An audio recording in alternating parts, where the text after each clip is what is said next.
All right, welcome everyone to the work session. Lou, if you could give us a motion to suspend the rules of procedure. Move to suspend rules 6.2 and 6.4 procedure. Second, this is Shelley. Shelley, second. Discussion. All in favor? Aye. Aye. Okay, looks like everybody.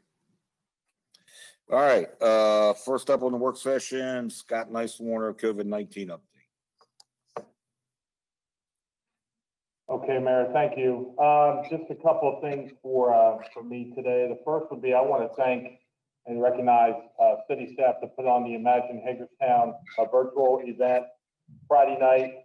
Wes, Eric, Hastings, and Kitty Clark. They did a great job. It had some audio issues, but that's going to have to be expected when these virtual things go. But especially want to thank Corenza Gray, Lana Spence, and the Men of Leisure, and Josh Morningstar, South High graduate, and just a great songwriter and singer for participating. Of course, the voice of Washington County, Ryan Spencer, for being our MC. Did a great job, and all the guests that participated and were able to take part. And of course, Councilmember Keller for leading off everything. It was really I think the group had fun doing it, and I think it was a step out of the box for us that we're trying to encourage all of us to do. And I think it was a great job, and thanks to everybody. Doug Reeser is available. I'd like him to give you all an update on the CARES Act funding status areas. Thank you, Doug. Thanks, Scott. So city staff has been working in partnership with the county staff and the administration of the federal CARES funding under the Rise Up Washington County Business Stabilization Small Business Grants. Just a quick update, the grant opened June 1st. And to date, we have processed 424 applications. As of last night, there was an additional 93 applications that was received by the county. So of the 424 that have been processed through so far, there's been a request of $4,017,782.69, of which there's been 111 businesses that have been awarded the grant so far, totaling the amount of $1,091,233.35, of a total of $8.9 million in the fund. So as of today, the deadline to apply has been extended to June 30th at 11:59 p.m. So it's an additional 2 weeks for businesses to apply. And that deadline will be reevaluated based on the amount of applications that are received. The grant still remains a first come, first serve opportunity for businesses that have experienced hardships related to the COVID-19 and based on the expenditures of the business. So that's just a quick update of where we stand right now with the grant process.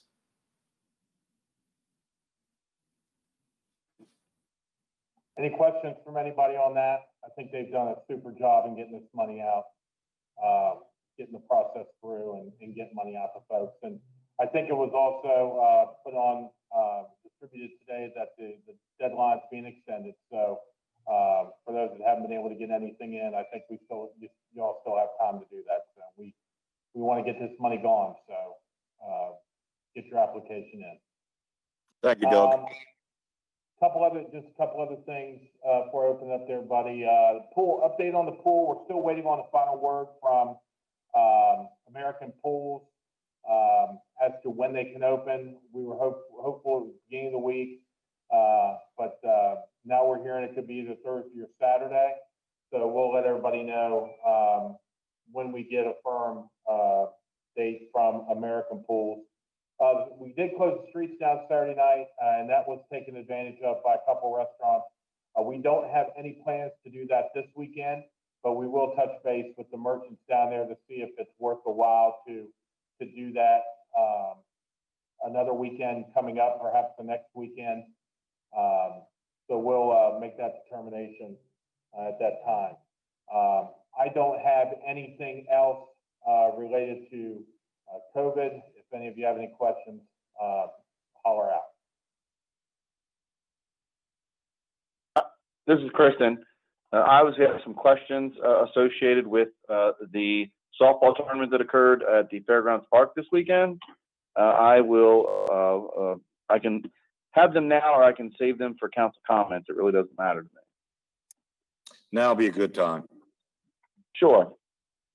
So as we have all probably heard by now, as I've indicated in those emails, obviously we had a softball tournament at Fairgrounds Park of some type over the weekend. I think when council was briefed on the activities associated with that a week or so ago, it was indicated that sort of all the metrics were put in place to with the health department and the appropriate parties to have that occur.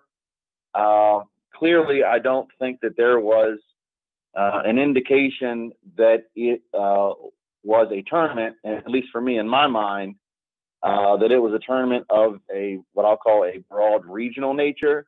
I don't think that I envisioned we'd be flying in teams from New York and having teams come in from across the Mid-Atlantic region. I guess I envisioned or thought when we were briefed that it would be somewhat more of a local nature. And so I understand the notion that the health department, is supposedly, or the Maryland State Police, or I guess it depends on who you ask, the day of the week and the idea, or item proposed, who's in charge of determining whether it can or cannot occur. But the reality is the city owns that property. Therefore, the city is sort of like the landlord, and the city signs formal agreements with users to use that city property. And in my mind, we have an obligation to ensure that the uses of that property we formally agree upon and the conditions associated are followed. And it doesn't appear in this instance, one, that was the case, and two, that it is consistent with all of those state directives and federal guidances that we're sort of being asked to decide how stringent we want to be about them. I would refer back to the email on May 28th that was sent out from city staff to those respective users of a number of different parts and places and parks that we have, where it specifically said, they had to submit that documentation in written form of how they plan to meet those things to the city. It didn't say that we were requesting they send them to the health department for approval, and whatever approval they got was okay with us. It says that written documentation had to be submitted to the city. Therefore, I think I assume to some degree that if we're asking those formal users to submit that formal documentation of the conditions they plan to meet to the city, that then the city would have some responsibility to ensure that occurs. Obviously I had some surprise to hear again that this activity was of such I'll say a broad, regional nature, more than anything else. I'm certainly no more surprised than anybody else that most of the folks probably weren't following, half of the stuff that entity submitted, that it would abide by, which was fairly plain to begin with. And so for me, it's real simple. We're either going to not ask those groups to submit that stuff to us in writing that we want them to comply with because we're not interested or we don't care about compliance because it's somebody else's job to oversee, or we are going to ask them, and we're going to execute our responsibility to make sure they comply. It can't be that we tell them submit this stuff.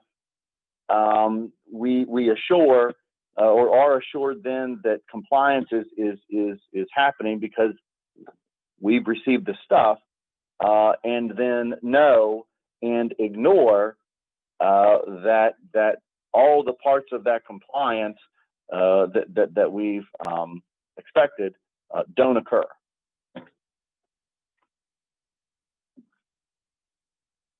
Can I just ask, I mean, are you, is your concern the fact that people were at Fairgrounds Park, and by the way, City Park, because there was tournaments, it was the same tournament, they were using both locations, that they were at those locations as spectators watching the softball game? I think my concern, I have two specific concerns. One, my concern is I don't think I was ever presented with the awareness that it was a tournament of that magnitude. I didn't envision there were teams traveling long distances and flying in and hundreds of spectators associated. I guess I just didn't envision when we were given the very brief notation that it was occurring. I wasn't aware of that because, to be very frank with you, I don't know that there's any town across the state of Maryland at this point that's having tournaments occur at their parks of such a broad regional nature. So I think that's one concern. The second is not so much that folks attend and that we re-engage in these activities, but to tell folks to send us documentation saying they're going to comply with, all of the guidances of CDC, and then it simply just not occur, and we ignore that it doesn't occur, doesn't, in my mind, resonate as responsible management of the properties we own. If McDonald's wants to do it, and Hager Hall and whoever else wants to do it of their private accord of their private property, to whatever private degree they decide, that's them. But in this case, we are the private property owner of this very public activity area. I understand, Rodney, let me go, okay? I understand that. I just want you to, I don't know, I mean, when I look at the governor's executive orders and I read through them, and trust me, I read through every single one of them, and I read through the Secretary of Health's statements, things like that, concerning recreational leisure and cultural gatherings, all those kind of things. I take that as gospel, basically, because it's coming from the state, and we're adhering to those guidelines, and that guideline that says about political subdivisions are not prohibited from opening outdoor public spaces to the general public, such as parks and things like that. We haven't closed our parks through this whole event. City Park was open, Fairgrounds Park, every place was open. And the people who attended these, and I understand there may have been some concerns that, a couple teams went from New York, although New York's numbers are declining like everybody else's. But, I find it difficult when it says that, public spaces outdoors are subject to the local health officer, which is, Earl Stoner. And they passed this by the local health officer and set up, what he wanted, and he okayed them, and then it happened. I mean, I don't know. I mean, are we told every time, Rodney, when there's a tournament that happens at our parks? If I could be heard, first of all, Mary, you're entitled to your opinion, and I respect it, but not to your facts. So Mayor, when you said the numbers declining everywhere, that's what you said. You said, I know the numbers are declining everywhere. And they're in over 22 states, they're in the increase. That doesn't mean I disagree with you. I agree with Chris, but we're begging the question. We're talking right now about what we allow other groups to do while we're getting ready to invite potentially 10,000 people to our park for July 4th. And so it's us who are getting ready to do this. I believe in my mind that it's not appropriate. That's my mind. That's just my opinion. Who said that? And I don't mean this through any sarcasm. I mean it to be totally accurate. When we have our President of the United States and his entire cabinet standing up and telling everybody in our country that having 15,000 people inside with 60,000 people overflow is fine, how do we tell our citizens that it's not? I mean, I don't know how we do. And I happen to know in this particular area that we live in, whether it's the city of Hagerstown or more encompassing the county, I tend to believe that more people believe it's a joke and are not going to follow the rules, whether we try to enforce them or not. I truly believe that. Therefore, I can't sit here and tell you that I think we should July 4th. I don't think I can sit here and tell you when we have the leaders of our nation and candidly the leader of CDB saying this is the greatest thing since sliced bread coming to town, how we expect our citizens are going to follow the rules and the regulations. It is being proved nationwide that they're not going to. And while I disagree with it all, what I would only say, we need to do everything in our power to try to convince people in the, like me, over 60 with underlying conditions to avoid these situations. Otherwise, I just think it's all you tell guidelines are, and they're going to follow it or they're not, and there's not a damn thing we're going to be able to do about it. We're certainly not going to send our police into it. Thank you. So when we say in the May 28th email to all the user groups, the one sentence says, prior to opening as the facility owner, meaning the city, we want to see that you have a written plan for COVID management in place. Please submit it to us directly. I just am confused. The purpose of requiring that documentation for those properties we own, for the groups that plan to be as tenants and use them, how we can say you have to submit this stuff, but we're going to ignore it. What's the purpose? My intention. I guess the same reason we have all, because your trash has to be in cans.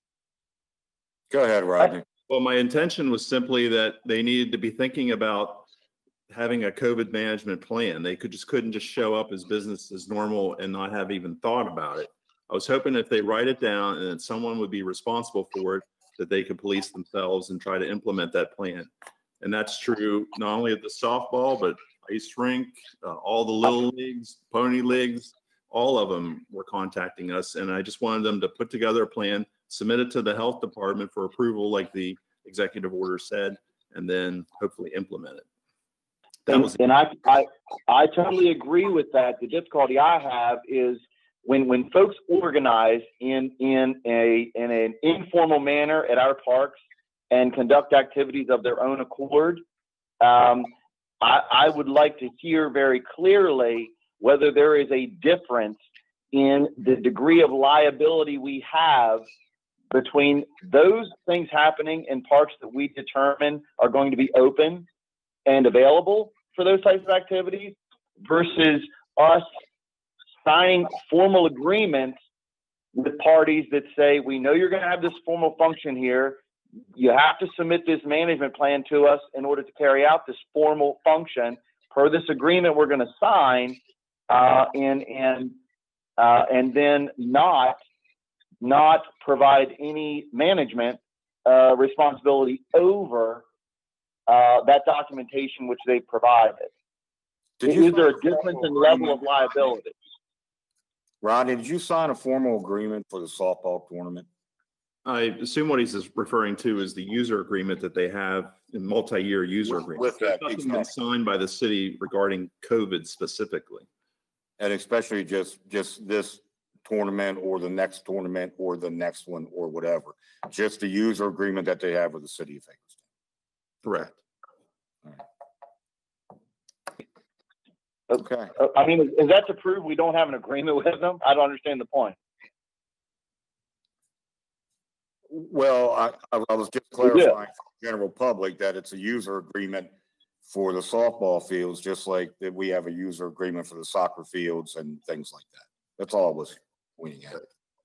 And I didn't approve or disapprove their COVID plans. I just wanted them to submit them to the health department, and I just wanted to see them so I knew that they were thinking about it. And although that the county health officer did approve their COVID plan. In this softball case, yes. Mm-hmm. Yes. Okay. Anything from anybody else? I mean, I tend to agree. I think it is a liability issue in a way. Teams traveling here from New York, which is a high-risk state, to our location, which is a low-risk state, and people had no idea. I mean, I do think it puts us in a bad position. I just saw about a half hour ago, Frederick County has announced that they are not opening their parks for tournaments until July 1st, and that's with strict restrictions. So I'm curious as to what those strict restrictions are and if other counties are going to be policing it. And I certainly wouldn't want to see our Parks Department employees out there enforcing the rules. I don't think that's their job. But I do think it puts families at risk that want to go play at parks that aren't aware that this is happening. So I see it from a liability standpoint. I think it's a slippery slope right now with all the unknowns. And I can guarantee you that every team that played in that softball tournament this past weekend knew which teams were coming from where. That's how they set them up. So. And this You're was a right. youth tournament. Those teams knew one another. I would agree with that. Exactly. It was a youth tournament. Is that correct? Yes, it was a girls' tournament. Right. And so the only spectators allowed at any of these tournaments anyway are youth sports. You can't go to an adult softball. I mean, according to the governor's direction, it can't be an adult softball tournament or with spectators. So I think that for me, I understand the liability, but the optics of what you can and can't do and what you should and shouldn't do have been skewed since the beginning of this pandemic, from Walmart and Lowe's to the public. At this point in time, if we start enforcing things, it's not going to make any sense. It's not going to make any sense at all. And I think that I think, Rodney, that you did the right thing. I mean, it went to Earl Stoner, who is the director of this entire, decision making, right, for our county. And I think that it was the only choice. I mean, he did exactly what he should do. And while we may not have been privy to the people coming in and out of different states, there are no travel restrictions to come in and out of other states. Unless I'm missing something.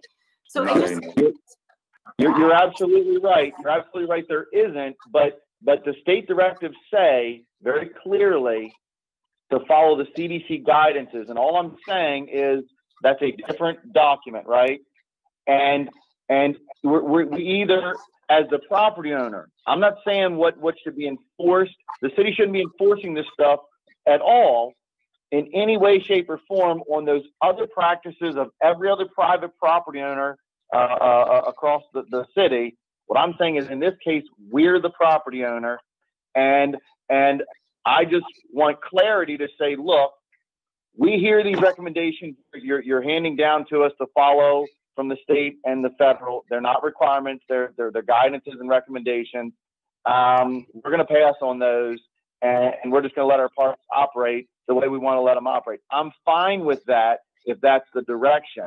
But what I don't want us to say, which I think was kind of said here, was We want you to follow all these directives, but if you don't, who cares? Rodney, in our user agreements with whether it's Hazel and or the softball league or whatever, the city is held harmless. Is that not correct? That's correct. There is a hold harmless statement in there. Okay, thank you. And that, I mean, I guess that questions your level of responsibility. Anybody else on this subject? Yeah, I just wanted to chime in. I think Rodney did the right thing to try to turn things around and put the onus on the participant to develop a plan. I think I understand Kristen's point 100%. If we're going to require something, then I think by we thereby have the responsibility to enforce it. If we don't want to enforce it, then we should not put any guidelines out there, and we should just tell people to, you know what, there's a pandemic going on. The CDC has guidelines. Please follow the guidelines as you would if you were going into Walmart, and let things go.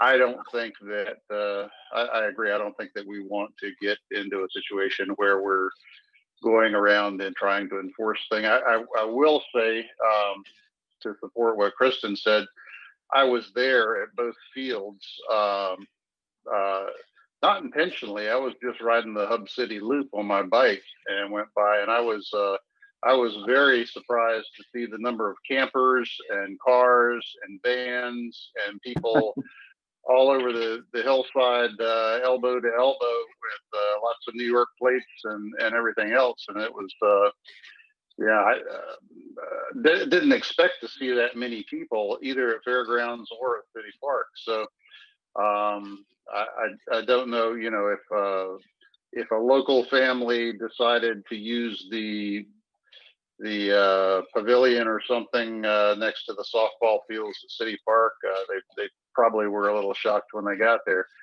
But anyway, and as Shelley pointed out, there are no restrictions keeping anybody from driving here from New York or Arizona or wherever the heck they want to come from. So I kind of think I think that's the situation we're in. I think the whole country is tired of being restricted, and we're just going to have to figure out how to live with it individually.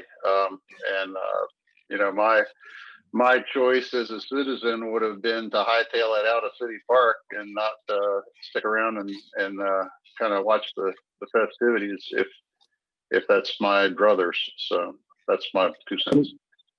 And that's where I think we need clarity. Is I'm fine if we say, you know what, there's all these guidances, follow them at your discretion, rather than say, we know there's all these guidances, we're going to require that you follow them, and then not enforce that they follow them. I just want us to pick one or the other. Yeah, I believe that I'm pretty sure everybody agrees that we need to pick one or the other. And I'm leaving it to the people who are supposedly in charge, which is, the county health officer and the county board of health, which are the county commissioners, to make these decisions for Washington County, which we're a part of. But I'm fine with letting these individuals know that, that the city of Hagerstown has a hold harmless agreement with you for a reason.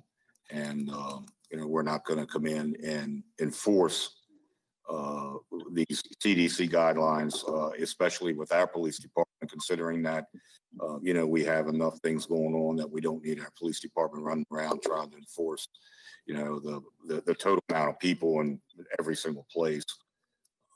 You could have as many people as you wanted to dining out on South Potomac Street last weekend, groups of 10, 6 feet apart, no one was saying a word. So, yes. Just as a point of clarification, we just got an email from Earl Stoner that says the health department did not approve plans for any softball tournament. Just FYI. Did that come from Earl? That came from Earl. Yeah, I just I'm got it. sitting here Yes. reading Yep, it through. about 30 seconds ago. That changes a couple things. Hi, Well, Earl. again, I think Earl made it clear in his meeting that the health department does not approve the plans. I He don't asked think that there's they any follow approval. CDC guidelines. I'm sorry, Emily, what did you say? I don't have my email in front of me. I'm sorry. The email said, per Earl Stoner, Health Officer for Washington County, please follow the ongoing guidance as outlined in Governor Hogan's executive orders. So they did not approve any plans. They asked that they follow CDC guidelines. Oh, okay.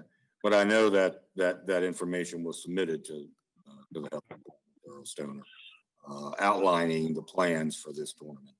So man, it's 6 of one, half dozen the other. So, all right. Anybody else have anything? Or are we just gonna let people know that, listen, we are not going to send our police department around to make sure that you have half of the amount of people you're supposed to have and all these other things? I want to reiterate this. This has nothing to do with private property owners and private enterprises and private practices on their property.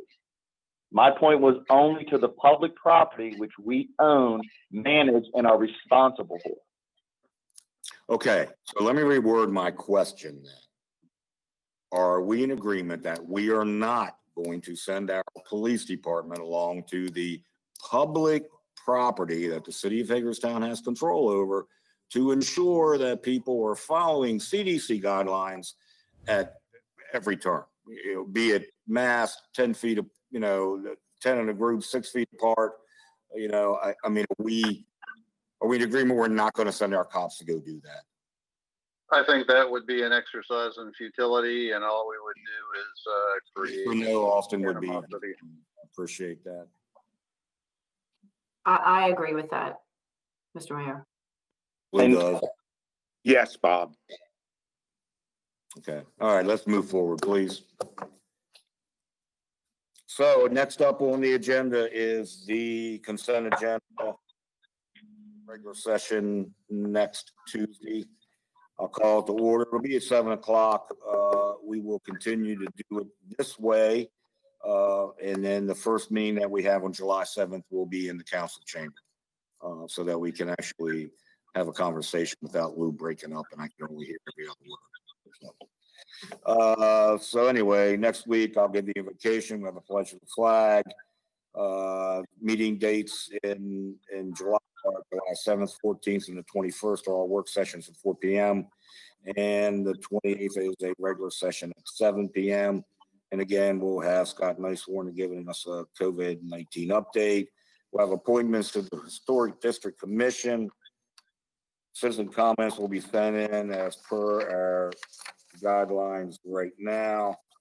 Public hearings, mall area annexations, LCD on Howard and Maryland. We'll adopt the minutes of May 5th, 12th, 19th, 26th, and the 29th. And please, guys, as usual, if you have any questions, stop me. Consent agenda under the fire department turnout gear. Whitmer Public Safety Group out of Williamsport, Maryland for $24,356. Department of Information and Technology, the annual municipal support and maintenance agreement, Tyler Technologies out of Dallas, Texas for $246,006.84. Hosting and software support agreement, Teletime Systems Corporation, Santa Ana, California, $52,852.98. Department of Parks and Engineering, the LED retrofit lights, Traffic Systems and Technology out of Manassas, Virginia for $13,800. LED Type 3, 3000K. Post-op pictures for University Plaza, Signify North America, Somerset, New Jersey for $18,640. Pavement preservation for Craig Paving, Inc., Hagerstown, Maryland, not to exceed $815,564.50. Pavement markings, Mid-Atlantic Marking, Inc., Gaithersburg, Maryland, $100,000. Final design and construction drawings for City Park Train Hub locomotive refurbishment and pavilion replacement. Profit and Associates, Architects, PC, Frederick, Maryland, $27,500. Police Department, Downtown Fiber Loop Phase 4, Fiber Plus, Jessup, Maryland for $94,724. An updated record system, McEnroe Voice and Data, Hunt Valley, Maryland, $24,856.29. On the utilities, the light blanket contract for tree trimming services, Our Reliable Services, Inc., St. Augustine, Florida, $293,800. Under light, the blanket order to provide services for distribution transformer, substation class voltage regulator, and switchgear repair and refurbishment. Southeastern Transformer Company, Dunn, North Carolina, $60,000. Under light, the blanket contract for substation testing and maintenance services, TRC Companies, Lancaster, PA, $110,000. Under light, the blanket contract to provide line work services as needed, Everhart and Hoover Power Line Construction, Inc., Houston Town, Pennsylvania, $150,000. Under light, distribution transformers of various types, voltages, and sizes, National Transformer Sales, Raleigh, North Carolina, $120,000. Underwater emergency jack and bore under Norfolk Southern Railroad, Snyder Environmental Services out of Kingsville, West Virginia, $92,343.76. Underwater and wastewater rate study update, Municipal Financial Group, Annapolis, Maryland, $16,040. Under unfinished business, the approval of an ordinance, City of Hagerstown Comprehensive Rezoning, case number ZM-2019-01.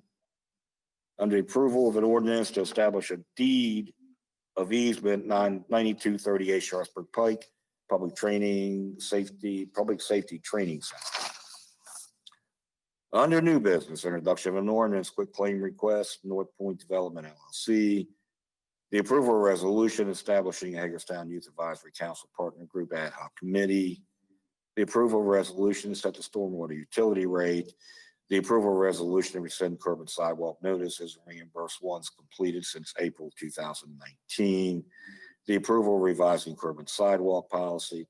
The approval of the stormwater credit and incentive program. The approval of resolution fiscal year 2021 to 2025, the 5-year consolidated plan, fiscal year 2020 and 2021 annual action plan, and the 2020 analysis of impediments to fair housing choice. Approval of updates of the Community Development Block Grant Citizen Participation Plan. The approval to add 14 North Potomac Street to the city's competitive negotiated sale process. The approval of on-call electrical maintenance services contract 7/1/20 to 6/30/21. The approval of HVAC service and maintenance agreement contract 7/1/20 to 6/30/21. The approval of the fiscal year 20 general fund transfers to CIP for approved HUR projects. The approval of request for water under city's water and wastewater policy 2005 Greencastle Pike LLC. The approval of request for water under the city's water and wastewater policy Heritage Hewitt LLC. The approval of fiscal year 29 payment for 911 funding to Washington County government. We'll have the city administrator's comments, we'll have mayor and council comments, and then we will adjourn. Are there any questions for next week's meeting, the consent agenda, unfinished business, or new business? Okay, I like it when there's no questions. Next up, community policing update. Chief Keifer.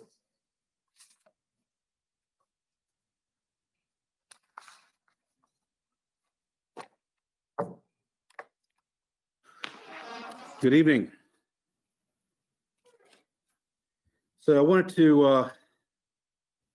to come in and talk about a little bit of the community policing that we've been doing, what we have started to work on as a result of our listening to our community, as a result of the protests that have been occurring over the last several weeks.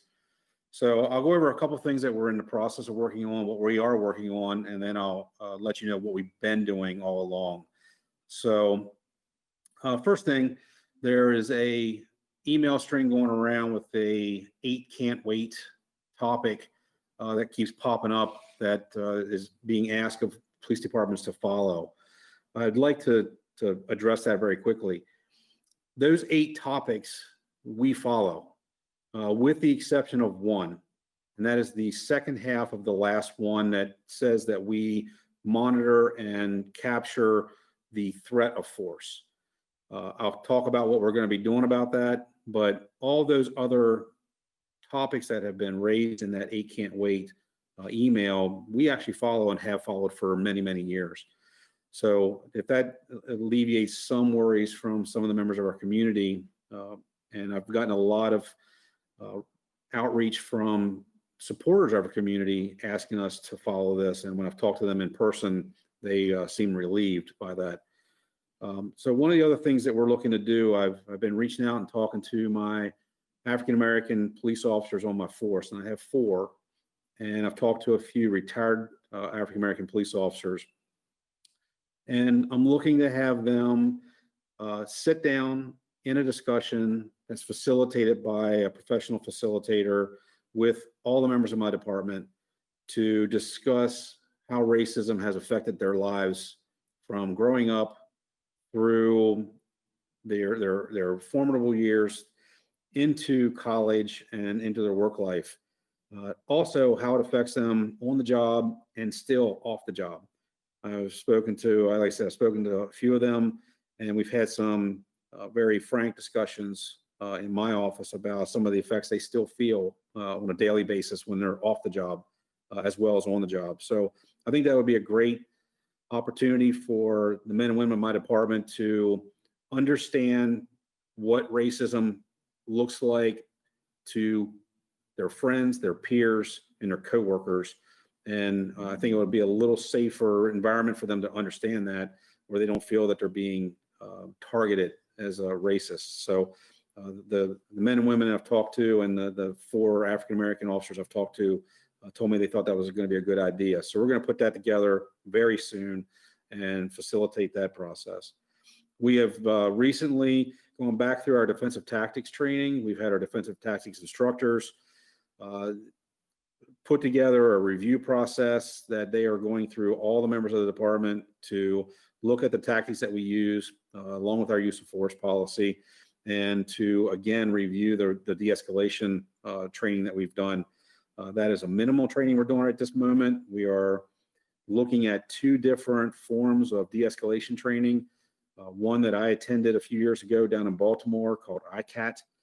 We do that training periodically throughout our year in various other forms, but we're going to institute that training more formally here soon. We're also looking at another training called RITE, R-I-T-E, which is based more on racial understanding when it comes to the use of force and de-escalation.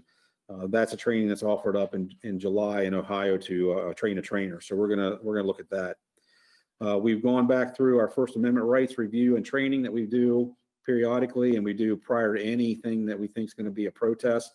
And we've gone back through that with every one of our members of our department so that they understand what the First Amendment rights are of citizens to protest and how they can go about that, and then what are our actions and what we will and will not do. So we've done that training as well. And we are developing a use of force review committee within the department. Very simply speaking, it's going to be comprised of instructors and subject matter experts within the department to review every incident of any kind of force or the threat of force. Again, to go back to the 8 can't wait section, we are going to identify every single time that our men and women pull a gun from their holster, and we're going to look at those incidents. That we are going to look at every incident where the men and women of our department pull a taser and either threaten to use the taser or use that taser as an influence to effectuate an arrest or some movement. Same thing with pepper spray or any other devices that we carry. We're going to do that now where we've not really done that. We only review it currently. We review when a use of force report's been filed. This will go back and look at those incidents, and it could be something as simple as an alarm call at a building and our guys remove their guns from their holsters. They're clearing the building as part of the training that we do. We will review that, and we'll review that whether a member of the community has been involved or contacted, but we'll review that for tactics and other training opportunities that we can see. So we are meeting on that Thursday with my instructors to formalize how we're going to put that together and start that immediately. We have been doing some things up to this point. COVID allowed us the opportunity to do some things to minimize our contact with the public. I know it's one of the other topics that people are concerned about. We created a watch center, and that watch center is taking a lot of calls that are low-level calls that don't require an officer to be physically on scene. We did that for other reasons, but we found the value of that with regards to what we're dealing with today. So that's one of the things we've done. We've already had in place fair and impartial policing training.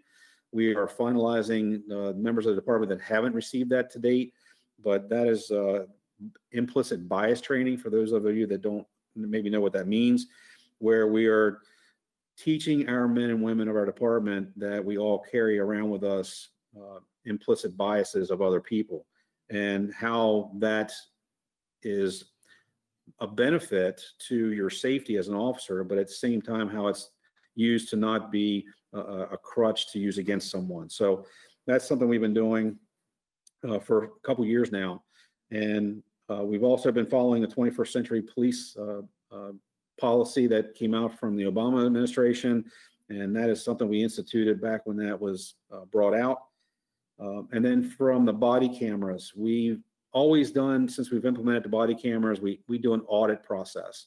And there is a percentage of body cams that are reviewed every single month for compliance, for training purposes, to just make sure it's an honesty kind of thing, to make sure that we're keeping our guys honest on that. And we know that our men and women are using their body cameras as we have put into our policy. So those are the things that we've been working on. And then I have one last thing that I want to bring up that I've been talking to quite a few community members and to my staff. It was an idea that was brought to me by Councilman Heffernan, and he and I talked a little bit, but I am developing a citizens advisory committee, and that committee will comprise, in my mind right now, of 8 to 12 members of our community from a broad spectrum. I'm looking to develop a 5-member executive committee of that. That would be myself and 4 other community members that would oversee the advisory committee in terms of selection. The advisory committee would serve a 1-year term so that there's no perception of complicity with the police department, that you serve your year and then a new committee comes on and does their part. The committee is not an oversight committee. The committee will be an advisory committee to look at our policies, our procedures, the training that goes along with that, and provide advice and question and ask what we do, why we do what we do, and provide some input as to what maybe the community is wanting from their police department. And we think that by doing that, it will provide the transparency even more so than we provide now, but it will also allow us to see what we do from the perspective of our community, more contemporaneous and not waiting for an incident to occur to have to make changes. So I wanted to bring some of these things to you. Scott asked me to come in and talk to you about those things. It's been very heartwarming to see how our community has reacted to all this, and the protests being very peaceful and very productive. And we are meeting with the Youth Advisory Council on Thursday as a result of some of these things, again, to engage them and get some more input and working relationship with the younger group of activists in our committee. So if anybody has any questions, I'll be more than happy to take anything. Hey, Chief, this is Austin. First of all, I want to thank you very much for the efforts you're taking to form the advisory committee. I think it's going to go a long way. I just wanted to point out that, you know, I've been to all the protests that we've had in town, all the staging events and everything else, usually by accident because I'm biking through the middle of it and don't know I'm getting there, but I got there. But I'm so pleased about the relationship that our police department has with our citizens, and that's a direct credit to you and your leadership.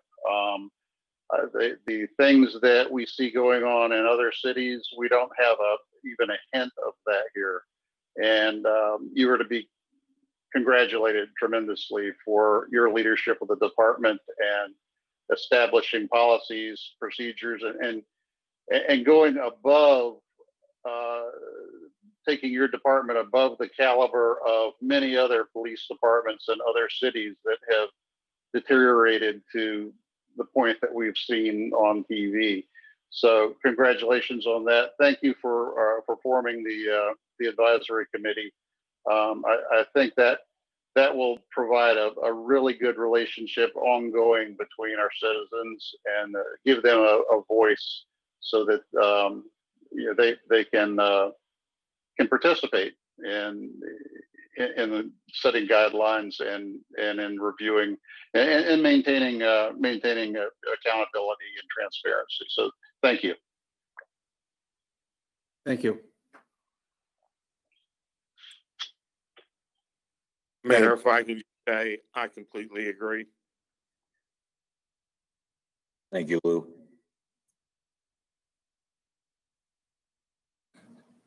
I was going to say like 10 different things, but Austin pretty much took it. I appreciate the update and appreciate the update on the 8 bullet points, because you're right. A lot of people have definitely been reaching out about that. And something I've noticed as of lately with the tension that is going on across this country, someone always speaks up for you and says, but we can reach out to Chief Kiefer. And I think that always speaks to your leadership. So we appreciate it. Okay. Thank you, Chief, very much. Appreciate all your work. Thank you. All right, next up is a sale of Gamewell fire alarm boxes. I say yes to everything.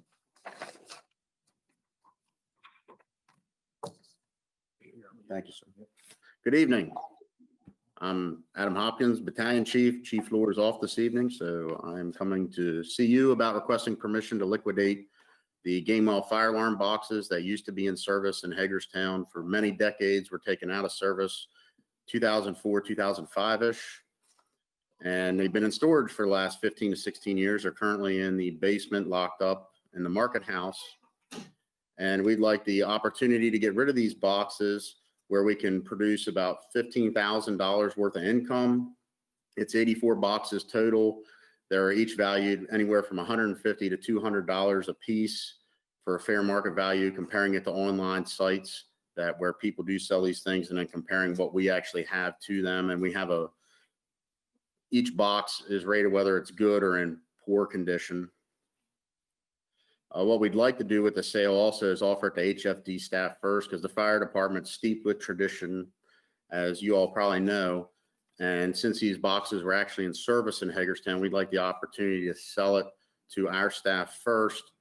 We would set aside a certain number of boxes for the volunteer staff, and then we would actually go through the retirees. We have 38 living retirees. These boxes were in service when they were actually on the job, so it's got a lot more meaning to them. And then as we would go down through the department list, we would go by seniority once we finished through the retirees, because some of the people that were working, including myself, these boxes were still in service when we started. I'm willing to take any questions. We have 84 boxes. The longer they sit, the more they depreciate in value. Where they're at in a basement's not good for them. We've gone through this process a couple times where we've wanted to get rid of them, and then something else more important's come up and it's just gone off to the side. So if anybody has anything, I'll try to answer your questions. I'm good with it. And I think we should keep the money in HFD. Thank you. Yeah, this is Austin. I think it's a great idea to and give a tangible memento to or an opportunity to our firefighters to procure a tangible memento of the history of the city. And I'm good with keeping the money as you outlined. Thank you. There's no way to keep it like a local sale rather than using like Etsy or eBay. And is there anyone local that would be interested in something like this? Well, we were planning on managing the sale ourselves. Do you mean if we go outside of the department to sell it or just within ourselves? Well, it says here, looking at two different sites. Oh, I see. You weren't going to Yeah, sell it on that. Okay. No, I was comparing that to those prices. Okay. Okay. Sorry. That's all right. Well, now that Shelley's caught up, anybody else? All right, thank you, Chief. Thank you. And it's a great idea. Thank you.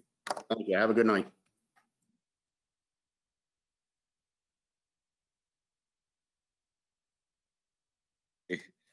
All right, next up, review of Elizabeth Hager Center Building, a possible addition to the competitive negotiating sale program. Doug? Thanks, Mayor. The property management review team recently had an appraisal performed on 14 North Potomac Street, also known as the Elizabeth Hager Center Building. The appraisal came back in at $2,485,000. So the question that we have for discussion is the competitive negotiated sale process and on whether the council wants to put this property on the CNS process for 14 North Potomac Street, which would allow for an equal opportunity for individuals or entities in the community to put forth proposals to acquire the property. Some notes on the building is the building was built in the early 1900s and renovated in the early 1990s with nearly 26,000 square feet. There are city staff offices located in the building, and staff do recommend the potential sale to include considerations for the offices for staff to remain. And just a quick summary of the competitive negotiated sale process. The current process of the facilities that facilitates the sale of city-owned properties is with the goal of returning the property to private sector for redevelopment for highest and best use and put the property back on tax rolls. Department of Community and Economic Development staff coordinate the process and accept purchase applications that are then reviewed by a committee. And mayor and city council identify the properties to be offered for sale and ultimately approve any development concepts and purchase. Some recent happenings with the CNS process is there's still two properties listed. The Nicodemus Building and Alms House are still currently listed with one pending, 36 to 40 North Potomac, which you're going to hear about more a little bit later. And we recently sold one property, 117 South Locust Street, through this process. So looking for staff feedback on the proposed addition of this building to the CNS process. Most definitely. I'm fine with it. Yeah, this is Austin. I'm definitely fine with it, and I see you've got the condition of sale will be that staff and DCED can maintain residency in there for a period of time with a rental agreement. It's great.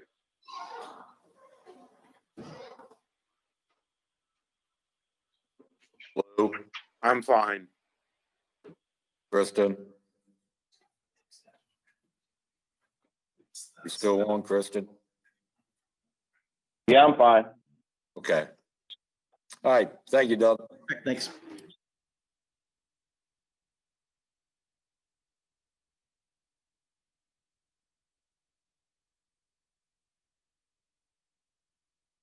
All right, next up.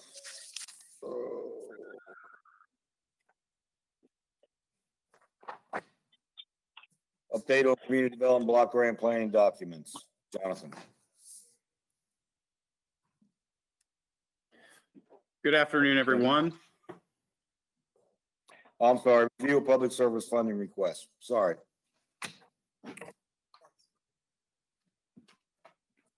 So I have a document on the share screen relevant to our discussion this afternoon on the CDBG CV CARES Act funding. We received 4 total applications for the funding. Again, to remind everyone, the special allocation of the CDBG CV CARES Act funding has to be used for standard CDBG activities that also show a response to the coronavirus pandemic, or they're tied to activities that assist with impacts from the coronavirus pandemic. And during the late May discussion with the mayor and city council, direction was received to seek nonprofit public service provider applications for this funding. And we were to focus on housing stability programs and also to focus on food resource programs. So this evening, we wanted to go over with the mayor and city council the applicants that submitted requests for the CDBG CV funding, and then discuss with the mayor and council some possible funding scenarios, because the requests that did come in total a little bit, it's a bit higher than what our actual allocation is. So we received 4 applications total, one from Girls Incorporated of Washington County. They would look to use the funding for food resource type programming. They would be targeting Girls Incorporated members that are families, part of families of low, moderate income households, and be looking at maybe modifying their current food programming to assist with possible what they call a dine and dash, or more of a to-go type food resource service. Normally, they have food resource services on site, but they've obviously been unable to do that due to the social distancing restrictions and their building being shut down to the public. Their request totaled $25,000. A second application was actually a partnership application coming from Washington County Community Action Council as the lead agency, partnering with Horizon Goodwill. Their application mostly focuses on housing stability. Community Action Council would be looking at rent relief, mortgage relief, and utility relief funding for low to moderate income households that have been impacted by the COVID pandemic. They were seeking $300,000 for that type of programming to assist with city households, homeowners, renters that are low to moderate income and would be in some type of crisis, again, due to the COVID pandemic. They also were seeking $30,000 of funding for food pantry resources, again, would have to be assisting families that have some type of COVID-19 impact. Then as part of their application, working with Horizon Goodwill, looking at a short-term type housing solution for different categories that Horizon Goodwill will be working with populations that are youth 18 to 24, actually also home families that could be becoming homeless because of COVID impacts. They would be low to moderate income families in emergency situations, or also could be offenders being released from prisons possibly early that would obviously, maybe due to COVID, would be able to unable to find housing in this situation. And their request totaled approximately, I think, $46,000, and then combined with the CAC application, that was a total application request of $399,000. Reach of Washington County was also proposing a housing stability program, very similar to the CAC program, for rent relief, mortgage relief, and utility relief, again, for low to moderate income households that would be impacted by the coronavirus pandemic. Their request was $115,000 total. They would be seeking a small amount of that funding for administration costs. I would note, to go back to the CAC application, CAC was proposing no admin costs. Horizon Goodwill was proposing a small allocation of admin costs to carry out their programming. The final application received was Washington County Commission on Aging. They would be looking mostly at food resources for seniors that are impacted by the pandemic. Maybe it's senior citizens that now are vulnerable and shouldn't be out in the public. So more, again, more food service and food delivery type funding, and also a small allocation of their funding would be looking at maybe seniors that if there's some type of pandemic impact causing them hardship with utility payments. So their funding request totaled $20,500. So at this time, the city, it's the city of Hagerstown's discretion to award any of this funding up to the maximum amount to these external organizations. In previous discussions, staff had also looked at a city-run program that would maybe look at assisting what CDBG would qualify as micro-enterprise businesses that would be low to moderate income households who own businesses that are businesses of no more than 5 employees. with the CARES Act funding being administered now through the county, that would seem to be somewhat of a duplication of efforts. So at this time, staff have not really moved forward with any type of micro enterprise assistance program funding. Again, we can continue to explore that depending on what the council decides today with these applications in hand. On the screen, if everyone is able to see it, I do have a spreadsheet that breaks down the funding requests, and there's just two scenarios that are not the final scenarios that would have to be considered, but one scenario just looks at all the funding requests and to basically align with what we received from the HUD notification of the CARES Act funding of $472,845. We could essentially take about 83% of all the requests, and that would be close to aligning with the CARES Act funding that we're receiving. And then there's a second scenario, and these are the two columns on the right of the screen. There's a second column that takes into account more of a prioritization of the housing stability programs. So it looks at about 90% of what are the housing stability requests came into us, and then the food resource programs are looked at in that column at 50%. And that again would be close to lining up with the CDBG CV funding amount total that we've received in the first go around through the HUD notice of the first round again of the coronavirus CDBG CV funding. So at this time, our goal is to decide on allocations of this funding to these organizations, and we have some steps that are listed in the memo. From there, we have on the preliminary agenda that was reviewed tonight, we have our citizen participation plan updates related to emergency situations and expedited comment periods set for a vote during next Tuesday's regular session. Once that is enacted, we would have an action plan amendment for the current CDBG action plan year that would take into account what the recommended allocations are. And we would submit that amendment after an expedited 5-day comment period. We would submit that to HUD. And once that's submitted to HUD, we would work with our HUD representatives to get that action plan amendment approved as soon as possible. So then our community could then begin using this funding.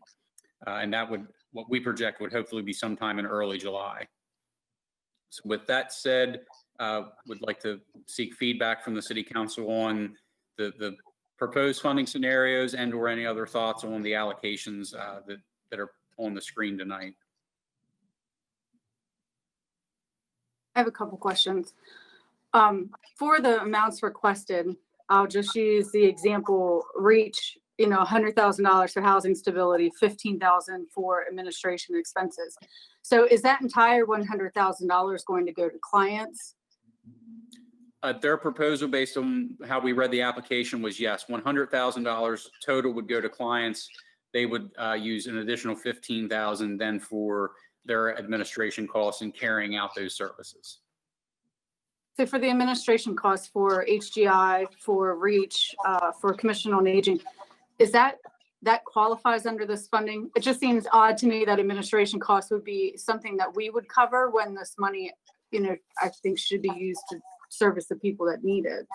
Yeah, it is an allowable expense through the CDBG public service activities. We confirmed that with our HUD representatives, and I think CAC did specifically state they were offering their application without any admin costs, which is admirable. I think there are some considerations for the organizations, maybe taking on some additional capacity or additional staffing needs to carry out new programs. So that's why we did note that we would consider allowable administration costs. But it's a great question, and we did though verify it is eligible as part of public services.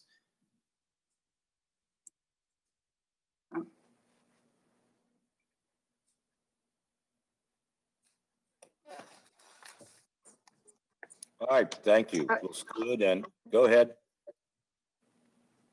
I didn't realize I wasn't on mute. Sorry, I pulled the calculator out.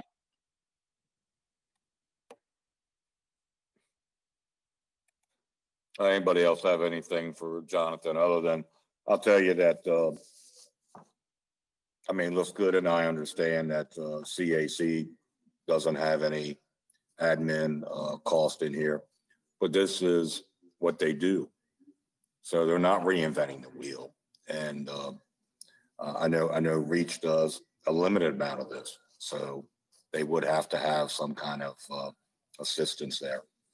So anyway, great plan. I like it. We good?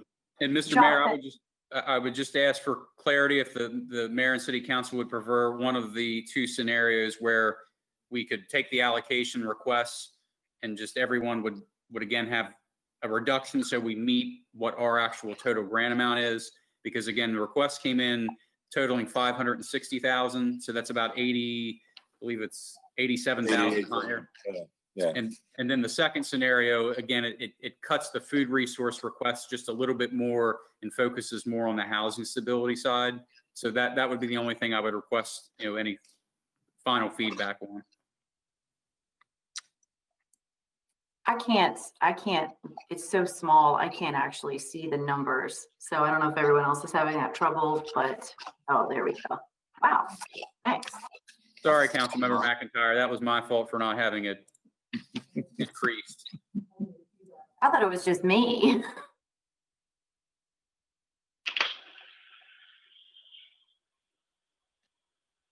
And here's, I can go through real quick, it shouldn't take but a minute.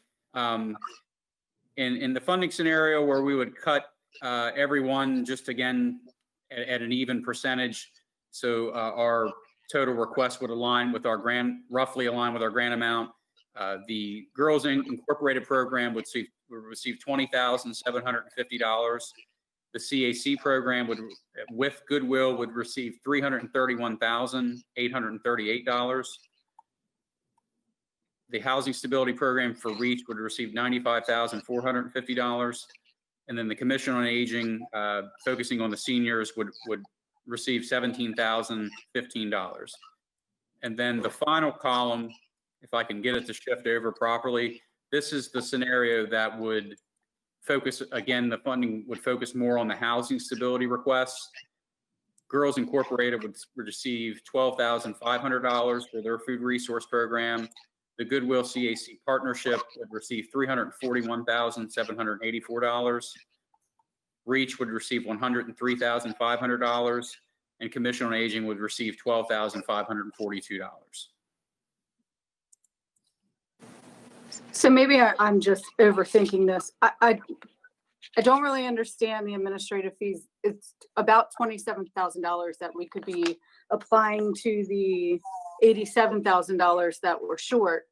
I think that these organizations already perform these services. So maybe if they're able to justify those additional administration expenses, but I would rather see that $27,000 go toward the deficit and provide more money to the programs themselves.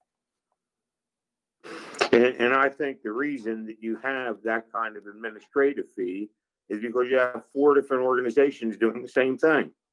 I look at what's being done, and they're all doing food resources, rent help, and mortgage help. I don't know why all of the money doesn't go to CAC, which doesn't need the administrative overhead, with the directives of where we would like them to distribute the money in what order. It just doesn't seem to me to make sense to be spending almost $30,000.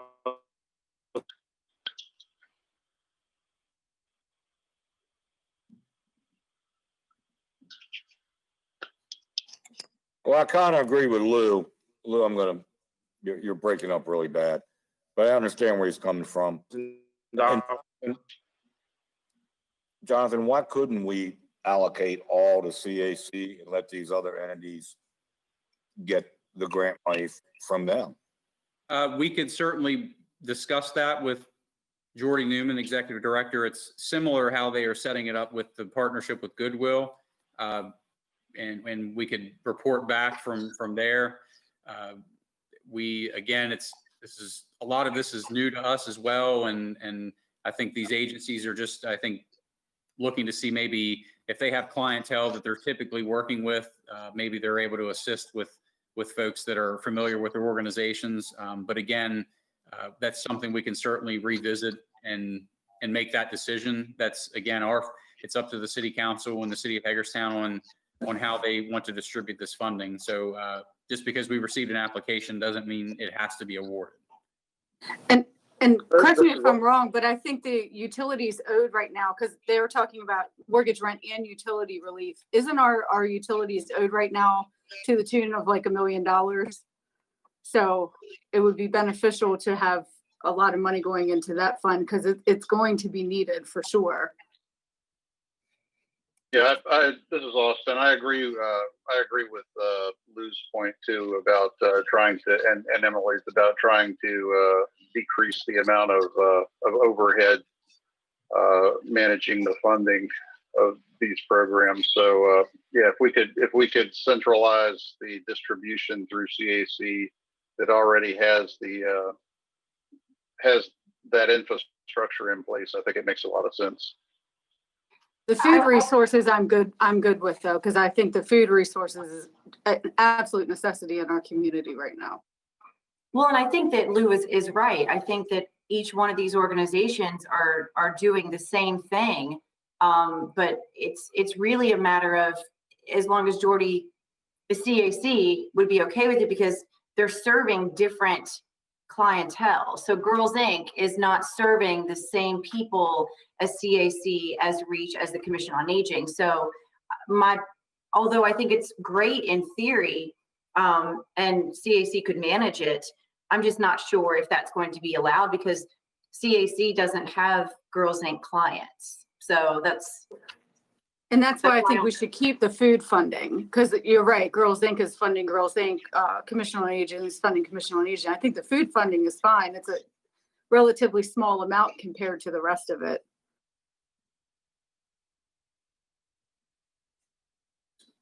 Yeah, I agree with that. So, Mr. Mayor, what we could do is revisit, it sounds like the Girls Incorporated and the Commission on Aging funding.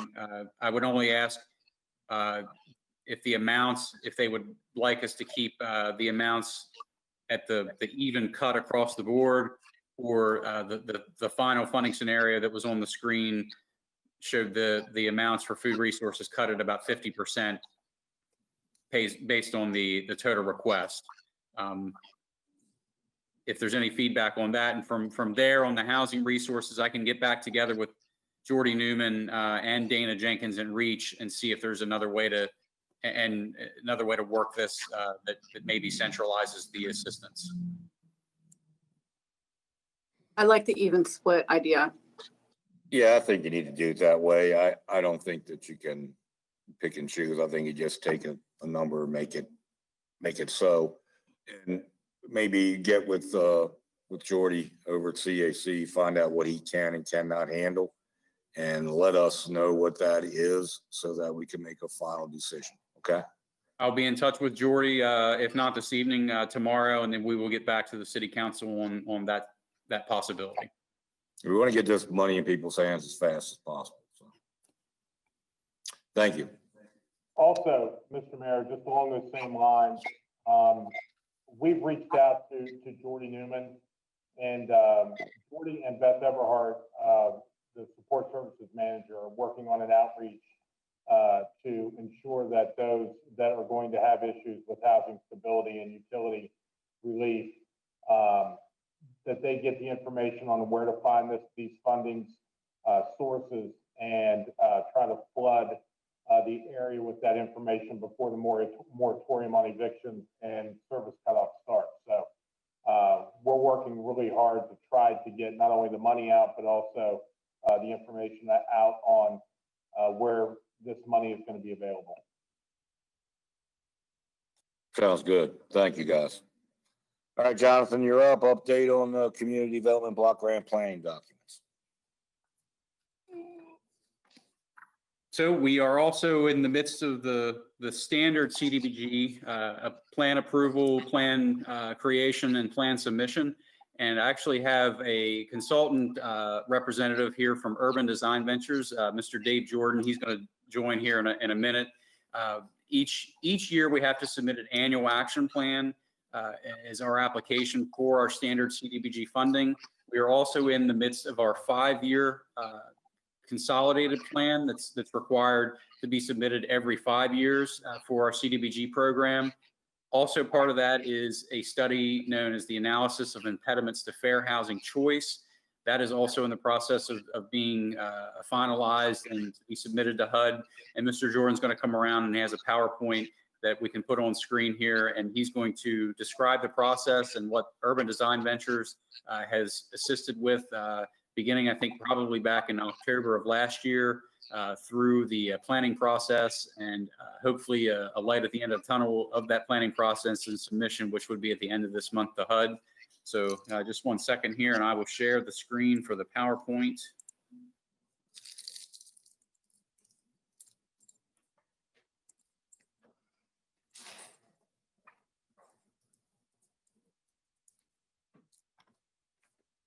I'll let Mr. Jordan take over. Good evening, everyone. As Jonathan said, my name is Dave Jordan. I am a planner with Urban Design Ventures. The last 5-year consolidated plan, Urban Design Ventures worked on that one as well. I was not with the company at that point in time, but I am quite familiar with Hagerstown as I once upon a time did work here in town. As Jonathan mentioned, every 5 years, a municipality that is a direct entitlement to HUD must prepare a 5-year consolidated plan. That 5-year consolidated plan essentially becomes a roadmap for how the city or that municipality is intending to spend its annual allocation of CDBG funds over the 5-year period.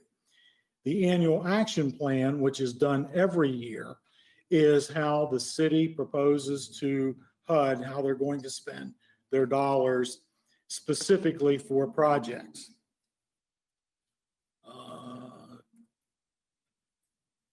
So for the city is currently receiving only CDBG funds. There are several other programs that fall under the U.S. Department of Housing and Urban Development, or HUD as we all refer to it, other programs. Some of those programs come through the state, or a municipality like Hagerstown could apply to the state Department of Community and Economic Development for home dollars, which are related to housing projects. And I believe your local nonprofits that are working with the homeless are receiving HUD funds through the Emergency Solutions Grant Program. So in regard to the 5-year consolidated plan, as I said, it is a document that is prepared every 5 years. The process that was gone through is there is a requirement, and it is similar requirements for the annual action plans, that there are 2 public hearings held. The first is a needs hearing to invite as many people in the community to participate and provide information on what they feel the needs in the municipality are, and then also how those needs may be addressed with the CDBG funds. As part of that process, we not only did the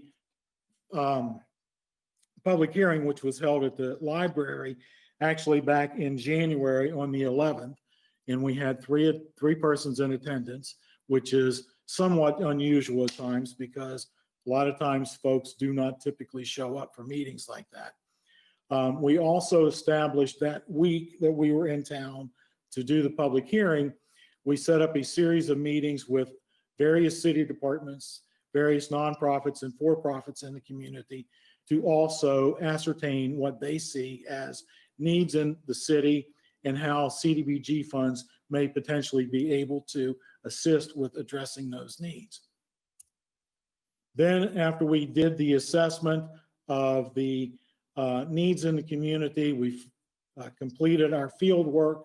We also started working on the annual action plan.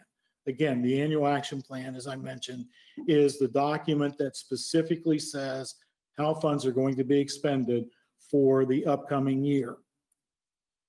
Through the process, we developed a series of strategies and goals, and we worked with Jonathan and his partners in developing these strategies. The first strategy is related to housing, and we looked at housing rehabilitation, home ownership, fair housing, and anti-poverty as issues in the community that needed to be addressed to provide opportunities for folks that are low and moderate income, the ability to reside in the community as any other person who wishes to live in Hagerstown. The housing rehabilitation program is for owner or rental housing, and is to assist with rehab and resale of properties, including energy efficiency improvements and accessibility modifications. Also with home ownership was to promote home ownership. I, as I said, have been around Hagerstown for a number of years, and I know that there is quite an imbalance in home ownership versus rental in the community, and this program helps to address that. The next strategy that was developed, as I mentioned, was fair housing, and the fair housing was activities that Neighborhood Development Partnership, HNDP. It's been a while since I've worked with them. They are doing things to promote fair housing choice and ensuring that folks are educated on how to deal with discrimination in housing, as well as providing housing counseling services related to home ownership. And then anti-poverty is the last strategy, is to look at neighborhoods in the community which are highly impacted by poverty related to concentrations of poverty, and working to deconcentrate through housing and services those neighborhoods to bring the neighborhoods back to not being as impoverished as they may be. Next strategy was related to the homeless strategy, looking at the continuum of care and housing support. Continuum of care is what the agencies such as CAC and REACH are doing in coordinating with other agencies to provide assistance to residents in the community that are homeless or at risk of becoming homeless. And then also providing support programs to help folks retain their housing and live independently. A lot of what Jonathan was describing related to the Cdbg CV program is related to the homeless strategies through the continuum of care and housing support. Next needs were other special needs strategy, and this was special needs housing and social services. And with the special needs housing, looking at housing for persons that are disabled, need reasonable accommodations, and providing the necessary means to address those issues so folks with special needs can live as any other person in the community. And then through social services, providing public support for residents that are disabled or persons with special needs to again achieve that ability to live as any other family in the community. Next, we looked at the community development strategy, which included public facilities, public services, deconcentration of housing, neighborhood revitalization, and I'm going to skip here to accessibility and visitability, public safety, and code enforcement. Public facilities include exactly that, improvements to public facilities and public infrastructure, such as street reconstruction, sidewalks, installation of curb cuts for handicap accessibility.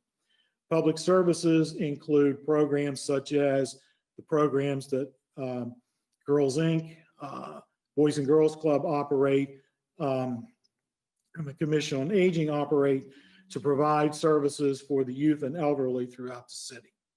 Deconcentration of housing, again, is a reduction of isolated income groups through housing opportunities to revitalize specific neighborhoods.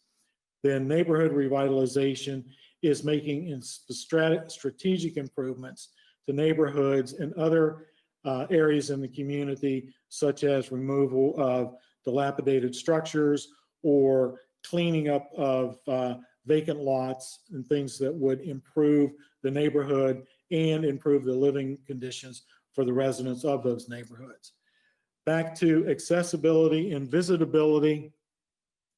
It is to improve accessibility and visitability, meaning improvements to properties that would allow someone to age in place potentially and have improvements done to their property so that they can get in and out, such as a handicap ramp, or improvements inside the structure related to ADA accommodations in the kitchens and bathrooms. Then public safety is the enhancement of health, safety, and quality of life through improvements to facilities and equipment, such as improvements in the police department and in the fire department that would be for income eligible neighborhoods. And then code enforcement is to continue the systematic code enforcement program that the city is already doing to ensure that the existing housing stock remains decent, safe, and sanitary. Next is economic development strategy, which includes employment, downtown revitalization, redevelopment, and financial support. Employment is to support and encourage job creation, job retention, and job training services for unemployed and underemployed residents. Downtown revitalization would be for support of downtown efforts in the urban core through the Maryland Main Street program and community reinvestment. Redevelopment would be to plan and promote the development and redevelopment of commercial and industrial sites and facilities. And then lastly would be financial support, which would be support of businesses and commercial growth through development and rehabilitation. And then finally would be administration, planning, and management. And this is just the general administration and coordination of the program through the Community Development Department to ensure that all the activities that are being done are done in accordance with federal, state, and local rules, regulations, and guidance. With any of the programs, before an activity can take place, there needs to be environmental clearance. So they would ensure that the environmental review is done. They would also monitor fair housing and ensure, again, as I said, that all laws and regulations are being adhered to. Is there any way that we can get this? So maybe I can look here. There you go. Okay. The screen does not allow me to see the entire document. So this year, the 2020 Cdbg funds, or fiscal year for the city 2021 funds, is $803,000. The city has generated $256,000 in program income, which is typically loan repayments coming back into the city for various activities that the city has loaned to organizations or homeowners over the years. And then the city also has a small sum of $27,969 of carryover funds from the FY 2019 or city FY 2020 program year for HUD, for a grand total of $1,087,722.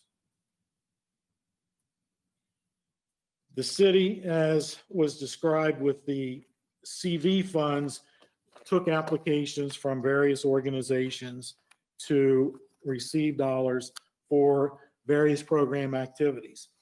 Listed before you are the activities that are being requested to be funding with this year's Cdbg funds, which I believe you probably have already reviewed. There were 23, I believe, total projects, including general program administration. Then we get into the analysis of fair housing choice, analysis of impediments to fair housing choice. This is done generally every 5 years as well. There are some municipalities that do it more often, some that do it less frequently. And with this, we looked at things like the city zoning ordinance, building codes, code enforcement requirements to then determine that if there were any areas that needed addressed in regard to making sure that there's no language in the various ordinances and codes that the city has related to not being in compliance with fair housing. As we were reviewing the analysis and documentation, we identified 5 areas: fair housing, education, and outreach. And we determined that the public in general and local officials will need to become knowledgeable and aware of the Fair Housing Act, related laws, regulations, and requirements to affirmatively further fair housing in the city. A lot of times what will happen is someone who is renting an apartment may have an issue with that apartment. And instead of knowing what they need to do to have that issue corrected legally, they will say, I'm not going to pay the rent. Then that sets them up to be evicted. Through fair housing education and outreach, they will learn that there is a process of being able to put their rent in escrow, which means that the rent is paid, but not to the landlord until the landlord addresses the issue with their unit. And then once that is taken care of, then the landlord receives his funds and the tenant is able to reside in their unit without fear of retaliation or eviction. Next was the need for decent, safe, and affordable housing options. Currently, there's approximately 20,000 applications on the waiting list for public housing, low rent elderly housing, low rent family housing, and housing choice. So the goal for this is to increase the supply of affordable housing options that are decent, safe, and sanitary and sound, and meet all the needs of the households throughout the city. That could be through new construction, infill housing, or the rehabilitation of existing occupied structures or vacant structures, and also the development of mixed income buildings. There's a continuing need for senior housing communities and accessibility improvements for the elderly and persons with disabilities. Single person households age 65 and over comprise approximately 29% of all single person households, and the wait list for accessible housing ranges from 5 to 10 years in assisted housing. Senior only community housing and opportunities to age in place was a need continually mentioned in surveys, and the need or the goal is to increase the number of accessible senior housing units through new construction or rehabilitation of existing housing units. The next need was for accessibility improvements for seniors and persons with disabilities. We've already mentioned that the issue of elderly folks being able to age in place or the visitability of the units they live in through rehabilitation of existing units that are owner occupied or renter occupied units for seniors or persons with disabilities would allow persons to age in place and not necessarily have to be moved into nursing homes or assisted living centers. And then the last issue is economic issues affecting housing. And it is a need to create an environment that will encourage business development and growth within the city proper, leading to the development of more affordable housing options in developing areas. And with that, I will ask for questions and comments or turn it back over to Jonathan.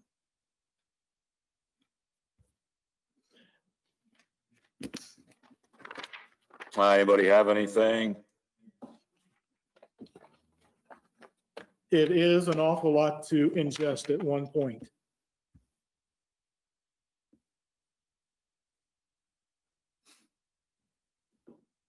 Dave, you did a great job, or they all fell asleep. I don't know. But, thank you very much. Jonathan, anything you need to add? Thank you, Mayor. I would just add, again, we thank Urban Design Ventures for their work on this process, beginning, I think, last fall. Again, it was in October, November when the process started.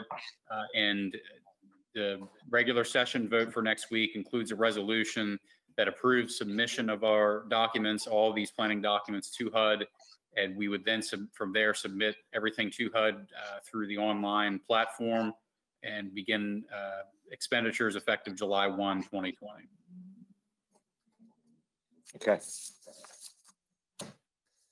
All right, next up, Jonathan, you again, you've had a busy night, request to extend feasibility study period deadline to 36 to 40 North Potomac Street. Yes, so as the mayor and city council are aware, we currently are under contract for the sale of the 36 to 40 North Potomac Street Artist Lofts property to 339 Antietam LLC.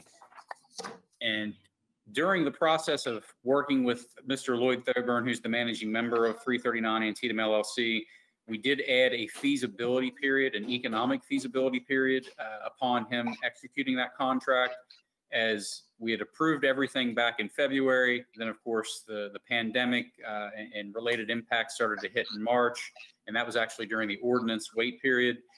So upon the pandemic starting to impact our community as well, Mr. Thoburn had reached out to us and had at that time requested to add an economic feasibility period to the existing contract, which expires July 10th. So at that point, Mr. Thoburn has to make a decision to either move forward with the sale or he could actually opt out of the purchase agreement without penalty. At this time, I think Mr. Thoburn is just in the current situation we are still in with the pandemic, and hopefully the economy starting to recover. That's still to be known at this point, and also the impacts on real estate. And I think Mr. Thoburn is still at the same time very interested in the property. And the discussions we have had was maybe looking at extending that feasibility period into September, which would basically give him 60 more days from July 10th, extending it to September 10th. And it would still give him the same option to possibly pull out of the contract without penalty through September 10th. If he would decide to stay in, it would actually then go to settlement by October 1. Again, this is uncharted territory for us as well. And I think respecting the situation and Mr. Thoburn, who's also moved many properties at the city. He just recently acquired 117 South Locust Street from the city, and I believe he's beginning initial development of that property. I think the Massey property is close to being finished as well. Staff feel that this is, again, a reasonable request, and at worst, it costs us approximately 2 months. And if the sale would not move forward, we'd simply put it back on competitive negotiated sale process and move on. And if we extend, I think Mr. Thoburn would be willing to wait things out over a few more months. And if things improve, I think we would hopefully still move forward then with the sale at that point. So we're seeking the council's feedback on that request to extend the current feasibility period deadline from July 10th to September 10th. Yeah, this is Austin. I have no objections at all. I think given everything we've all been through lately, I don't object at all to him wanting to take a closer look at what the marketability is going to be into the future here. So I think that's a good proposal.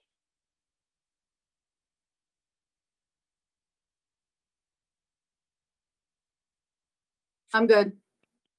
I'm fine with it. Okay, thank you, Jonathan. Thank you. We will be back for a regular session approval of an addendum that will add that feasibility period, and we will work with the city attorney to make sure that's up for vote next week. Thank you. Sounds good. All right, discussion, local conversion district overlay of 202 Howard Street. Go ahead, Shelley. You're muted. Yeah. Shelley, you're not working. Shelley is going to recuse herself from this discussion. All right, Shelley, you're recused.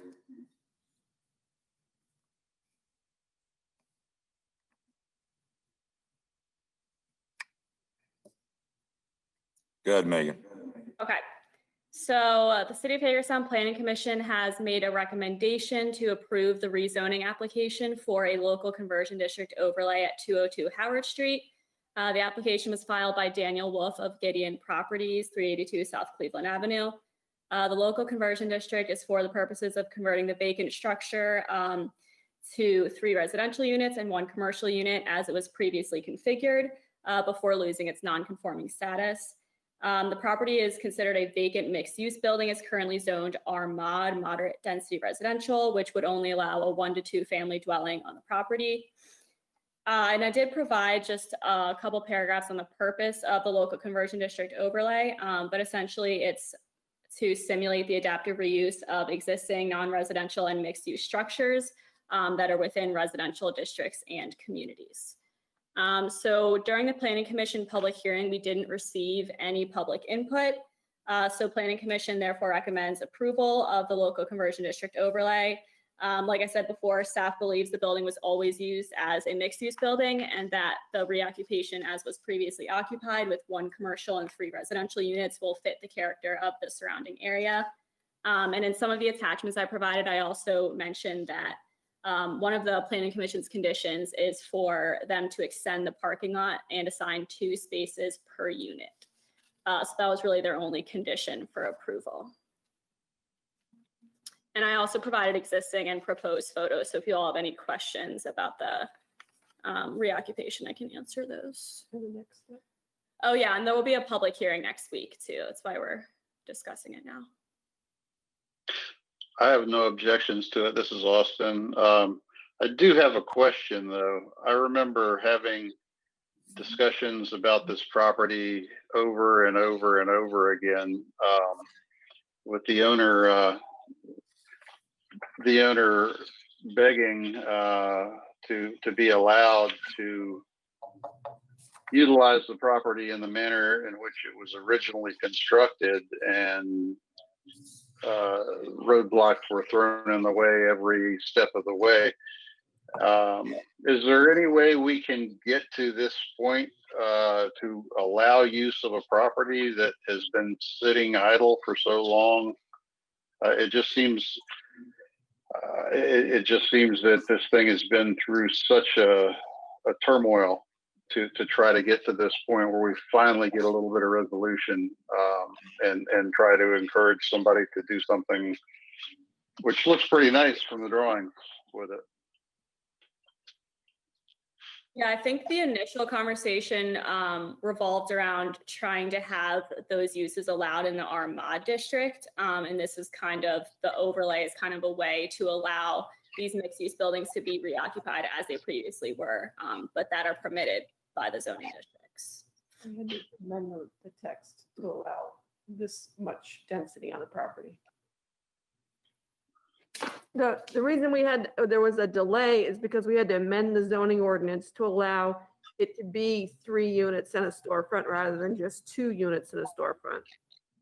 But with the way the zoning ordinance is set up, in the R-Mod zone, the anticipation is just single family and 2 family. And so if you have something that's not one of those types of uses and it stops being used for 2 years, the expectation is it should revert to the underlying zoning's expectations of single or 2 family. We wanted to be a little more, make it easier for people to deal with these oddball properties. And so that's why we created the local conversion district. It's just that for this particular property, it didn't work. So we had to amend the text, and that's just concluded. And so that's why we were able to then move forward with this. Well, thank you for doing it, because I know it's been a big thorn in several people's side for quite a while.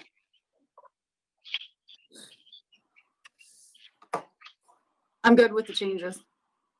Yeah, I'm good with it. I'm good. Kristen? I'm good. All right. Thank you, Megan. Thank you. Scott, you have anything else for this evening? Nope. Shelley? Emily? Austin? Nothing this evening. Lou? Nothing this evening, thank you. Kristen? I'm good. All right, me too. Fantastic. We're adjourned. See you next Tuesday.